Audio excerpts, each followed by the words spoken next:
kasi ang pagkain dito, kape at saka kanin. Every Sunday talaga. Hindi kami nakapagsimbang si gabi. Alas 12 na kami natapos sa Bilyaran. Nagsimba din kami kahapon na Philippines. So, hindi ko na lang isturbo ang isa para makatulog ng maayos.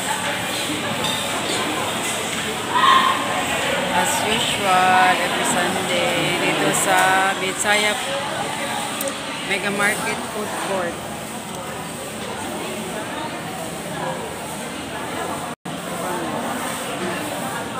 Lala Food House.